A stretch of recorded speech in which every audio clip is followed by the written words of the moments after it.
Hi dear students. मैंने कल video आप सभी को शेयर करी थी। आपने बहुत सारे कमेंट किए, बहुत सारे पेरेंट्स के मेरे पास कॉल आए। उन्होंने समझा इस चीज़ को कि हाँ, आज की आवश्यकता है, कहीं ना कहीं आज की दुनिया में आज की लेटेस्ट टेक्नोलॉजी की आवश्यकता है। मुझे बहुत अच्छा लगा, सोचा फिर मैंने कि कुछ और भी मैं आपको बता सकूँ इन सब विषयों के बारे में। हालांकि वैसे मैं इसका पक्षधर नहीं हूँ कि ऑनलाइन टीचिंग की जाए। मैं वैसे रियलिटी में ऑफलाइन टीचिंग को ही प्रेफर करता हूँ कि हम फिजिकली जितना अच्छा बच्चों को सिखा सकते हैं, बता सकते हैं, उतना अच्छा हम ऑफलाइन ऑनलाइन में नहीं सिखा सकते। बट कहीं ना कहीं धीरे धीरे इन सब चीज़ों की आवश्यकता पड़ती जा रही है। क्योंकि जब बच्चा ऑफलाइन होता है, आज से रेगुलर पिछली परंपराएं हमारी रेगुलर चलती आ रही हैं और लगभग 2 साल से इन सब चीज़ों में बहुत ज़्यादा बदलाव देखने को हमें मिला है। हम लगातार कंटिन्यू देखते आ रहे हैं कि जब बच्चा स्कूल में आता है, स्कूल में उसका सेटिस्फेक्शन एक डिफरेंट होता है। वहाँ टीचर सामने फिजिकल मौजूद होता है और बच्चा जो स्टूडेंट होता है वो मॉर्निंग में अपने डेली रूटीन को फॉलो करता है। सुबह मॉर्निंग में टाइम से उठना और मॉर्निंग सारे वर्क करना, मॉर्निंग के सारे टास्क कंप्लीट करना, उसके बाद फिर स्कूल के लिए आना। स्कूल में फिर वो सुबह ईश्वर का ध्यान करना, ईश्वर के लिए प्रेयर करना और फिर नेशनलिटी के लिए नेशनल एंथम को गाना एक साथ, और एक साथ सभी के साथ समावेश, एक तरीके से असेंबली में पार्टिसिपेट करना और फिर उसके बाद क्लास का रूटीन स्टार्ट होना। और ये उसको इसके अलावा किसी और से डिस्टर्बेंस नहीं होता है। यानी कि सब वहाँ बच्चे, और सिर्फ वो जो 5-6 घंटे का टाइम होता है स्कूल में, वो टोटल सिर्फ ओनली एजुकेशन का होता है बच्चे का। यानी कि उस वक्त वो सिर्फ पढ़ाई कर रहा है, ओनली केवल एजुकेशन पे फोकस है। उसको उसके टाइम शेड्यूल फिक्स होते हैं कि पहला पीरियड मेरा, फर्स्ट पीरियड किस चीज़ का है, सेकंड पीरियड किस चीज़ का है, थर्ड पीरियड किस चीज़ का है, अब कौन से टीचर आएंगे, कौन से टीचर आएंगे। बच्चे को पता होता है। कुछ उसको नहीं आता है तो टीचर से उसको पूछने का बहुत अच्छा मौका होता है। बहुत जल्दी वो पूछ लेता है, आसानी से टीचर भी समझ जाते हैं। और जो अगर और अदर भी कोई चीज़ें होती तो अपने आसपास के फ्रेंड, जो उसके दोस्त होते हैं, जो उसकी सहेली होती हैं, उनसे वो आसानी से पूछ सकते हैं। और फिर उसके बाद वो जो एक रूटीन होता है, कुछ अदर भी चीज़ें, एक्टिविटी, कोई लैब का टास्क है, लैब में जाना, बच्चों को लाइब्रेरी में जाना, और कोई स्पोर्ट है, स्पोर्ट में जाना, इंडोर गेम खेलना, ये सब चीज़ें बहुत ही मतलब कंफर्ट जोन फील करती हैं बच्चों को, और एनर्जेटिक और अट्रैक्टिव होती हैं। यानी कि उनको अट्रैक्ट करती हैं अपनी तरफ। तो इसमें बच्चों को बहुत ही ज़्यादा इंटरेस्ट होता है। लेकिन क्या करें, समय बदल गया है और कोविड-19 के बाद तो हम देख रहे हैं रेगुलर बच्चों के भविष्य के ऊपर खतरा मंडरा रहा है। खैर, मैं आप सभी को बहुत थैंक यू बोलता हूँ, धन्यवाद बोलता हूँ कि आप अपने बच्चों को आज की लेटेस्ट टेक्नोलॉजी से अवगत करा रहे हैं। आपने अभी सुना होगा, वैसे कहीं ना कहीं अगर मैं अपनी राय रखूँ इस कोविड-19 और बच्चों की, यानी कि कोविड-19 यानी कि कोरोना और बच्चों के बीच का जो रिलेशन है, इसमें कहीं ना कहीं मैं बात रखूँ तो ये जो जिस तरीके से गवर्नमेंट अब इन सब चीज़ों का एडवर्टाइजमेंट कर रही है, प्रचार कर रही है, अब मतलब इतने इस तरीके से सोशल मीडिया पे दिखाया जा रहा है, न्यूज़ पर, टेक्नोलॉजी पे, मतलब इस तरीके से दिखाया जा रहा है कि और लोगों को मतलब डराया जा रहा है। और अभी आपने सुना होगा विश्व बैंक के जो प्रमुख हैं, मतलब उनके टीम जो हेड हैं, ठीक है, उन्होंने अभी कहा है, जयमे साविद्रा है उनका नाम, जयमे साविद्रा, उन्होंने बोला है कि कोविड-19 और बच्चों के बीच में, बच्चों के एजुकेशन के बीच में ऐसा कोई रिलेशन नहीं है। आखिरकार स्कूल क्यों बंद किए जा रहे हैं?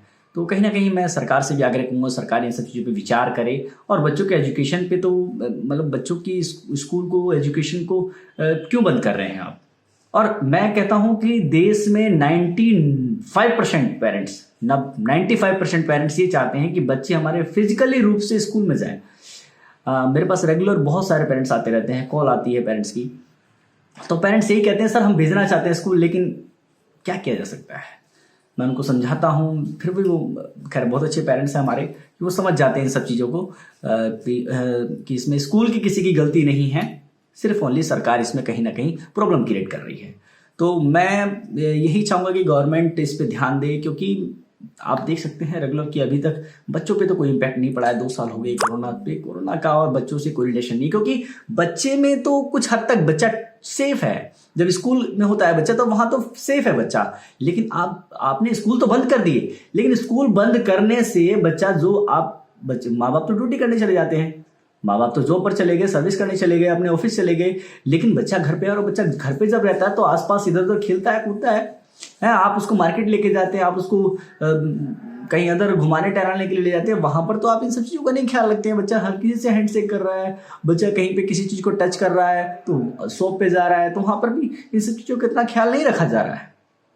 अगर आप इन सब चीज़ों को मान रहे हैं, गवर्नमेंट इस चीज़ को मान रही है, तो गवर्नमेंट को इस चीज़ पे देखना चाहिए कि क्या ये बच्चे वहां पर भी फॉलो अप कर रहे हैं। सिर्फ स्कूल बंद करने से इसका समाधान नहीं निकल रहा। अगर आप बच्चों के प्रति इतनी संवेदना है आपकी, गवर्नमेंट को इस पर विचार करना चाहिए। खैर, धीरे धीरे गवर्नमेंट को भी समझ में आ रहा है और समझना चाहिए कहीं ना कहीं इन सब चीज़ों के बीच में। जब वर्ल्ड ऑर्गेनाइजेशन ने इस चीज़ को बोल दिया है और वहाँ के एजुकेशन जो हेड है उन्होंने बोल दिया है, वर्ल्ड की उन्होंने बोल दिया है कि भाई इसके बीच में कोई रिलेशन नहीं है, तो मुझे लगता है कि इस पर विचार करना चाहिए और देश में शिक्षा को सुचारू रूप से चलाना चाहिए। क्योंकि ये जो बहुत बड़ा गैप है बच्चों का पिछले 2 साल के अंदर, बहुत सारे पेरेंट्स ऐसे हैं जो आज भी स्कूल के ऑनलाइन उनके पास सुविधा नहीं है। कैसे पढ़ा रहे हैं बच्चे को, यानी कि वो तो बच्चे बहुत पीछे रह जाएंगे, उनकी एज बराबर बढ़ती जा रही है, तो सरकार उन पर भी कोई ध्यान नहीं दे पा रही है। या तो सरकार गवर्नमेंट उनको मोबाइल या लैपटॉप या कंप्यूटर उनको सिस्टम प्रोवाइड करवाए, फ्री ऑफ कॉस्ट प्रोवाइड करवाए। आप राशन बांटने की जगह बच्चों को लैपटॉप प्रोवाइड करवाइए ना, जिन बच्चों के पास आवश्यकता नहीं है।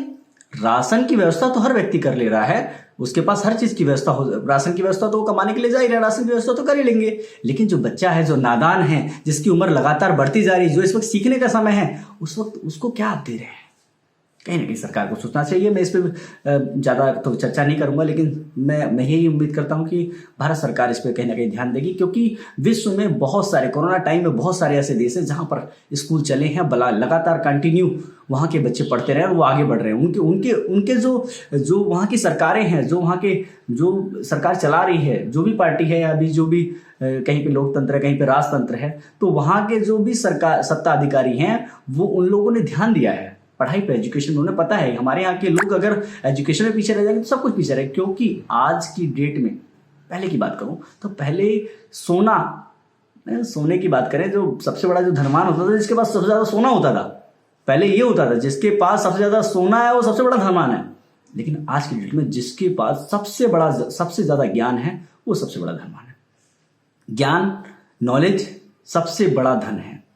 तो ये हमें देखना होगा। और मैं कहता हूँ पेरेंट्स को भी जागरूक होना होगा। पेरेंट्स अगर इन सब चीज़ों पर नहीं ध्यान देंगे तो पेरेंट्स भी अपने बच्चों की भविष्य खिलवाड़ कर रहे हैं। खैर, इन सब चीज़ों को छोड़िए, मैं ये कहना चाहूँगा कि आप रेगुलरली बच्चों को गाइड करें, धीरे धीरे सिखाएं आज की लेटेस्ट टेक्नोलॉजी को। हाँ, इनमें कुछ चीज़ें मैं ऐड करूँगा। मेरा ये टॉपिक था इसमें कि हम किस तरीके से, अच्छा हो सकता हो आपके घर में फ़ोन ना हो, मोबाइल ना हो, या ऐसा होता है कि आपके घर में 3 बच्चे हैं और आपके 3 बच्चे हैं, लेकिन आपके पास एक ही मोबाइल फ़ोन है और एक ही लैपटॉप है, या फिर एक लैपटॉप है या एक कंप्यूटर है या फिर एक मोबाइल है। लेकिन आपके पास तीन बच्चे हैं, आपके 3 बच्चे हैं, 2 बच्चे हैं, तो हम तीसरे बच्चे को कैसे ऑनलाइन पढ़ाएं? तो इसमें मैं कहूँगा कि मैं इसमें एक राय दूंगा आपको कि आप इसमें एक काम कर सकते हैं। आप अपनी फैमिली में आपके अगर कोई और भी बच्चा उस क्लास का पढ़ रहा तो उसके साथ उस बच्चे को अटैच कर दें, या फिर उसकी क्लास में जो उसका फ्रेंड है, दोस्त है, उनके पेरेंट्स से आप बात करें।